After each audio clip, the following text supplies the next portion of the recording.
आमंत्रित किया। पूनम जी और राज कलानवी भाई जी, आप सभी का मैं आभार व्यक्त करती हूँ। आप सभी को मेरा हृदय से नमस्कार। राजकीय कन्या उच्चतर माध्यमिक विद्यालय श्री नैनी नाला पौड़ी गढ़वाल में एक अध्यापिका और एक प्रधानाचार्य के रूप में कार्य कर रही हूँ और आज इस कार्यक्रम के कारण से भी मैं आप सबके बीच उपस्थित हूँ। भारत राज्य के कोने कोने से आए सभी कवियों को मेरा हृदय से नमस्कार है, प्रणाम। मैं आपके सामने इस गंगा तट पर गंगा की बात ना हो तो वो भी अच्छा नहीं लगेगा, तो इसलिए मैं गंगा माँ के ही संबंध में अपनी कविता और उनकी कहानी बताना चाहूंगी कि गंगा माँ का इस धरती पर आगमन कैसे हुआ। वैसे तो आप सभी जानते ही हैं, लेकिन फिर भी मैं सोच रही हूँ कि मैं इस कहानी को दोबारा से बताऊं। संत शिरोमणि रविदास जी ने कहा था कि जिसका मन चंगा कठौती में भी गंगा, यानी जिसका मन पवित्र है तो गंगा माँ उसके पास आशीर्वाद देने आ भी जाती है। और आज इसी कारण से आप लोग सभी गंगा माँ के दरबार में पर ईश्वर का निवास है। इसी कारण मैं ईश्वर को साक्षी मानते हुए जीवन दायिनी गंगा माँ की कहानी आपको सुनाना चाहती हूँ। वैसे तो सभी जानते हैं, लेकिन मुझे प्रेरणा मिली उसी ईश्वर से कि उस गंगा माँ के आगमन की कहानी आपको सुनाऊं। मेरी रचना उस गंगा माँ के लिए समर्पित है, सुनिएगा।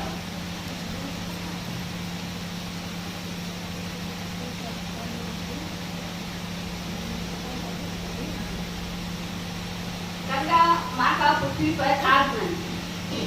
राजा बाहु, ध्यान से सुनिएगा इसको। राजा बाहु के पुत्र सगर थे, उनके बाद सगर राजा बने और राजा सगर की केसरी वो महर्षि नामक दो सुंदर रानियां थी।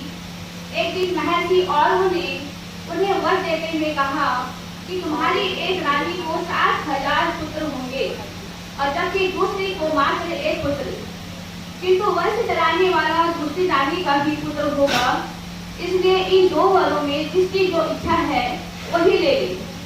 तब रानी केसरी ने एक पुत्र वाला और महर्षि ने 7,000 पुत्रों वाला वर मांगा। कुछ समय बाद केसरी ने एक बालक को जन्म दिया जिसका नाम असमंजस रखा गया और दूसरी रानी महर्षि के द्वारा उसके गर्भ से बीजों से भरी एक थैली उत्पन्न हुई और उसमें बीज के आकार के 60,000 अंडे थे। सगर ने उन्हें किसी औरों के कहने पर घी से भरे हुए घड़ों में रखवा दिया और उनका पोषण करने के लिए 60,000 सेविकाएं नियुक्त कर दी।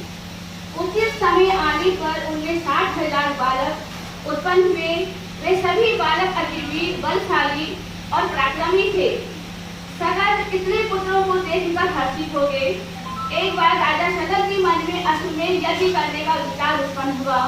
उन्होंने अपने मंत्रियों को यज्ञ की तैयारी करने का आदेश दे दिया। शुभ मुहूर्त पर यज्ञ आरंभ हुआ और यज्ञ अश्व को छोड़ा गया करके राजा सगर कहीं उनका राज सिंहासन न हट जाए, इसलिए उन्होंने दैत्य का रूप धारण कर यज्ञ अश्व को चुरा लिया और भगवान विष्णु के अंशावतार कपिल मुनि के आश्रम में छुपा दिया।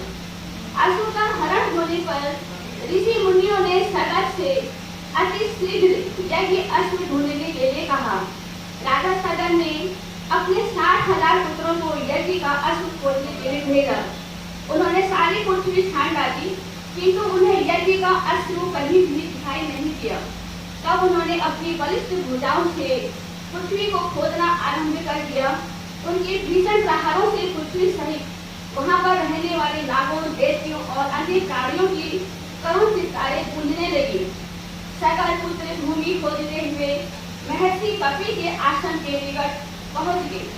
वहां पर उन्हें यज्ञ का अश्व बंधा हुआ दिखाई दिया और उन्होंने सोचा कि यज्ञ में विघ्न डालने के लिए कपिल मुनि ने भी यज्ञ अश्व का हरण किया है। अतः उन्होंने भगवान विष्णु के अंशावतार महर्षि कपिल जी को अपशब्द भेज दिए। तब मुनि ने क्रुद्ध होकर उन्हें भस्म कर डाला। यह समाचार सुनकर सदा शोक में डूब गए। तब उनके पुत्र अंशुमान ने महर्षि कपिल की स्तुति कर उनका क्रोध शांत किया। महर्षि कपिल ने प्रसन्न होकर यज्ञ अश्व लौटा दिया और महर्षि को प्रसन्न देखकर अंशुमान ने उनसे मृत 60,000 सकल पुत्रों के उद्धार के विषय में पूछा। तो उन्होंने कहा कि गंगा की पवित्र जलधारा ही सकल पुत्रों का उद्धार कर सकती है। तो महर्षि कपिल के परामर्श के अनुसार राजा सगर गंगा को पृथ्वी पर लाने के लिए कठोर तप करने लगे। उनकी मृत्यु के बाद अंशुमान ने और उसके बाद फिर उनके पुत्र दिलीप ने अनेक वर्षों तक कठोर तप किया, किंतु वे गंगा को पृथ्वी पर लाने में सफल नहीं हुए। अंत में अंशुमान के पुत्र भगीरथ ने गंगा को पृथ्वी पर लाने के लिए भगवान विष्णु की कठोर तपस्या की और उनकी तपस्या से प्रसन्न होकर भगवान विष्णु ने उन्हें साक्षात दर्शन दिए। भगवान के दर्शन पाकर भगीरथ श्रद्धापूर्वक उनकी स्तुति करने लगे। तब भगवान विष्णु ने प्रसन्न होकर भगीरथ से कहा कि वत्स तुम्हारी कठोर तपस्या से मैं अति प्रसन्न हूँ। तुम्हारी इच्छा पूरी करने के लिए भी मैं यहाँ आया हूँ और तुम निसंकोच इच्छित वर मांग लो। भगीरथ बोले, भगवान, अनेक वर्षों पूर्व कपिल मुनि ने अपने श्राप से मेरे 60,000 पूर्वजों को भस्म कर दिया था। तभी से मेरे पूर्वज प्रेत योनि में भटक रहे थे। कपिल मुनि ने कहा था कि यदि गंगा जल से उनकी शुद्धि कर दे तो प्रेत योनि से उनका उद्धार हो जाएगा और वे आपके परम पद के अधिकारी हो जाएंगे। भगवान गंगा माता को पृथ्वी पर लाने के लिए मेरे परदादा राजा सगर, दादा अंशुमान और पिता दिलीप ने अनेक वर्षों तक कठोर तपस्या की, किंतु वे इसमें सफल नहीं हुए और तपस्या करते हुए उन्होंने प्राण त्याग दिए। तब मैंने उनके कार्य को संपन्न करने के लिए कठोर तपस्या की। प्रभु, यदि आप मेरी तपस्या से प्रसन्न हैं तो गंगा देवी को पृथ्वी पर भेजने की कृपा करें। उसकी बात सुनकर भगवान विष्णु ने देवी गंगा से कहा कि गंगे, तुम अभी नदी के रूप में पृथ्वी पर जाओ और सगर मेरे सभी पुत्रों का उद्धार करो। तुम्हारे स्पर्श से वे सभी राजकुमार मेरे परम धाम को प्राप्त होंगे। पृथ्वी पर जो भी पापी तुम्हारे जल में स्नान करेगा उसके सभी पापों का नाश हो जाएगा। पर्वों और विशेष पुण्य तिथियों पर तुम्हारे जल में स्नान करने वाले प्राणियों को सुख संपत्ति, भोग और ऐश्वर्य के अतिरिक्त मृत्यु के बाद मोक्ष प्राप्त होगा। तुम्हारे पवित्र जल में स्नान करने वालों को पुण्य और सुखों की प्राप्ति होगी। तुम्हारे स्मरण मात्र से ही प्राणियों के समस्त दुखों और कष्टों का अंत हो जाएगा। तो यह सुनकर गंगा माँ हाथ जोड़कर बोली, प्रभु, आपकी आज्ञा मुझे स्वीकार है, किंतु मुझे पृथ्वी लोक पर कितने वर्षों तक रहना होगा। स्नान करके पापी जन अपने पाप को मुझे दे देंगे। ऐसी स्थिति में मेरे उन पापों का नाश किस प्रकार होगा? दया विधान, आप सर्वज्ञ हैं, भूत वर्तमान और भविष्य के ज्ञातन हैं। संसार की कोई भी बात आपसे छिपी नहीं है, इसलिए मेरी इन शंकाओं का समाधान करें। तो भगवान विष्णु बोले कि हे गंगे, तुम नदी रूप में पृथ्वी लोक पर होगी और मेरे अंश स्वरूप समुद्र तुम्हारे पति होंगे। सभी नदियों में तुम सबसे श्रेष्ठ, सौभाग्यवती और पुण्यदायी होगी। हे देवी, कलयुगी के 5,000 वर्षों तक तुम्हें भूलोक में रहना पड़ेगा। सभी प्राणी देवी के रूप में तुम्हारी पूजा अर्चना और स्तुति करेंगे। स्तुति करेगा, सुनेगा, वंदना करेगा, उसे अश्वमेध यज्ञ के समान फल प्राप्त होगा। गंगा शब्द का निरंतर जाप करने वाले भक्तों के पूर्व जन्मों के भी समस्त पाप नष्ट हो जाएंगे और मृत्यु के बाद मेरे परम धाम वैकुंठ को प्राप्त करेंगे। जब भगवान विष्णु ने गंगा माँ की सभी शंकाओं को समाप्त कर दिया, तभी भगीरथ से बोले कि राजन, भगवान विष्णु की आज्ञा और आपके कठोर तप के फलस्वरूप मैं आपके साथ पृथ्वी पर चलने को तैयार हूँ। किंतु राजन, जब मैं स्वर्ग से धरातल पर आऊंगी तो मेरा वेग बहुत तेज होगा और मेरे तीव्र वेग से पृथ्वी पाताल में पहुंच जाएगी। इसलिए राजन, यदि आप अपनी मनोकामना पूर्ण करना चाहते हैं तो पहले इस समस्या का समाधान करें। गंगा की बात सुनकर भगीरथ ने भगवान विष्णु से इसका समाधान करने की प्रार्थना की।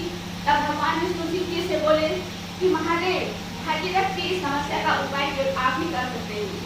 तीव्र वेग से धरातल पर उतरती गंगा का आप अपनी विशाल जटाओं में बांध ले। इसी से गंगा का वेग कम हो जाएगा और पृथ्वी पाताल में फंसने से बच जाएगी। शिव के तेरे साहस तैयार हो गए। तब गंगा देवी ने भगवान विष्णु को प्रणाम किया और नदी के मुंह से धरातल की ओर चल पड़ी। धरातल की ओर जाते समय उनकी गति अंतन तेज हो गई। ऐसा प्रतीत होने लगा कि मानो प्रलय काल आ गया हो। वेग दिशा दर्शन करने लगी। गंगा के वेग को देखकर पृथ्वी भी कांप उठी।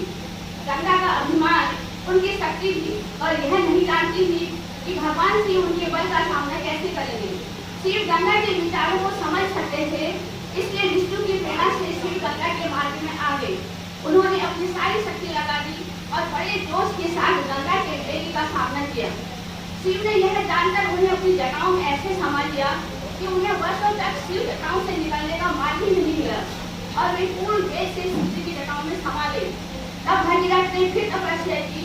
तब भगवान शिव ने अपनी जटा की एक लठ खोलकर उनकी एक जलधारा को पृथ्वी पर बिंदु सर की ओर छोड़ा। वहां से वो 7 धाराओं के रूप में प्रवाहित हुई। इलादिनी, पावनी और नलिनी पूर्व दिशा की ओर, सुषुप्तु, सीता और महानदी सिंधु पश्चिम की ओर बढ़ी। के कारण पृथ्वी पाताल लोक में धंसने से बच गई। गंगा के धरातल पर पहुंचते ही राजा भागीरथ उनकी स्तुति करते हुए बोले कि हे परम कल्याणी देवी गंगा, पापियों के पाप धोने वाली पुण्यमयी देवी, आपको मेरा कोटि कोटि नमन है। माते आपकी कृपा से संतानहीन को संतान की प्राप्ति हो, बंधन में पड़े हुए व्यक्ति के सभी बंधन कट जाए, पापियों के पाप पुण्यों में बदल जाए, ये वर दीजिए। इस प्रकार स्तुति वंदना करते हुए भगीरथ गंगा को लेकर उस स्थान पर जाने लगे जहाँ उनके 60,000 पूर्वज कपिल मुनि की गोदावरी से जलकर भस्म हो गए थे। भगीरथ गंगा में स्नान करके पवित्र हुए और अपने दिव्य रथ पर चढ़कर चल गए। गंगा उनके पीछे पीछे चली। मार्ग में अभिमानिनी गंगा के जल से जहन्नुम मुनि की यज्ञशाला बह गई। क्रुद्ध होकर मुनि ने संपूर्ण गंगा जल पी लिया और इस पर समस्त देवताओं ने जहन्नुम मुनि का पूजन किया तथा गंगा को उनकी पुत्री कहकर क्षमा याचना की। तो जहन्नुम मुनि ने कानों के मार्ग से गंगा को बाहर निकाला और तभी से गंगा जहन्नुसुता जाह्नवी भी कहलाने लगी और फिर भागीरथ के पीछे पीछे चलकर गंगा समुद्र तक पहुंच गई। भागीरथ उन्हें रसातल ले गए तथा पितरों की भस्म को गंगा से सिंचित कर उन्हें पाप मुक्त कर दिया। गंगा का स्पर्श पाते ही वे सभी मुक्त होकर वैकुंठ लोक चले गए। ब्रह्मा ने प्रसन्न होकर कहा कि हे भागीरथ, जब तक समुद्र रहेगा तुम्हारे पितर देववत मारे जाएंगे तथा गंगा तुम्हारी पुत्री कहलाएगी और भागीरथ नाम से विख्यात होगी। साथ ही वो 3 धाराओं में प्रवाहित होगी, इसलिए वह त्रिपथगा भी कहलाएगी। ऐसा कहा जाता है कि गंगा को लाने के बाद और अपने पिता